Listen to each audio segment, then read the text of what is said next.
Curious George's Dream by Margaret and H.A.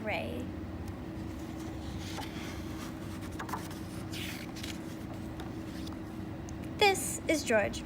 George was a good little monkey and always very curious. After a long day at the amusement park with his friend, the man with the yellow hat, George was tired and glad to be home. Soon, dinner was ready, but when George sat down to eat, he was too small to reach his plate. "I'm sorry, George," the man said. "I forgot to fix your chair." He put a large book on George's chair and George climbed up. He sat on the book that was set on his chair. George thought about his day. All day long, he had been too small. "Your hands are too little to hold these baby bunnies," the manager of the petting zoo told him. "I'm sorry," said the man operating the carousel. "I cannot let you on. You need a grown-up to ride with you." "Maybe next year," said the man taking tickets at the roller coaster. But after a good meal and a good dessert, George began to feel better. When the dishes were finished, the man said, "George, I have a surprise for you."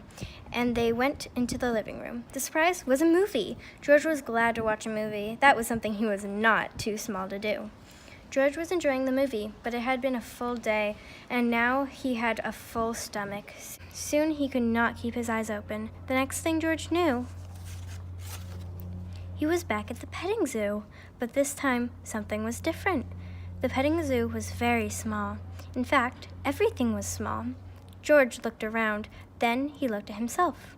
Maybe everything wasn't so small after all. He thought maybe he was big. Uh-oh, this is not right, thought George.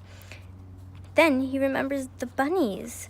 Why, he was not too small to hold a bunny now. He was not too small to do anything. What fun, George thought, and he went to the bunny hatch. Now George could hold lots of bunnies, and he cuddled them to his face. The bunnies liked George, but the manager of the petting zoo did not. "Put those bunnies down," she said. "You'll scare them. You're too big." George didn't want to scare the bunnies. He put them down and turned to go. Then George saw the roller coaster. He was curious. Was he big enough to ride it now? Of course he was big enough. If only he could find a seat big enough for him. But the man taking tickets made George leave. "You cannot ride this ride," he said. "You are too big."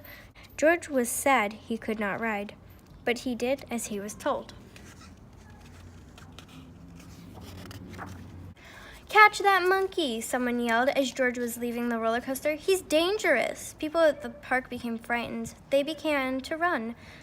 They ran in all directions, but mostly they ran away from George. George felt awful. He didn't want to frighten anyone. He just wanted to hide. But where could he go? He was too big to fit anywhere. Then George saw the carousel. He wouldn't need a grown-up to get on with him this time. But this time, George wished he had a grown-up with him. He wished his friend was here. George sat on the carousel, feeling lonely. Suddenly, someone called his name. "George? George?" It sounded like the man with the yellow hat. Could his friend be here to take him home? George heard his name again. It was his friend. George wanted to jump into his friend's arms, but the man with the yellow hat was too small. How could he ever take George home now? The man called his name again. "George," he said, "wake up. It's time for bed. You fell asleep watching the movie." George looked at his friend. Why, he wasn't small after all. George looked at himself. He was not big. Now, George could jump into his friend's arms, and that's what he did. As the man with the yellow hat tucked him in, George was happy to be in his little bed. He was not very big, he thought, but he fit in it perfectly. George was just the right size.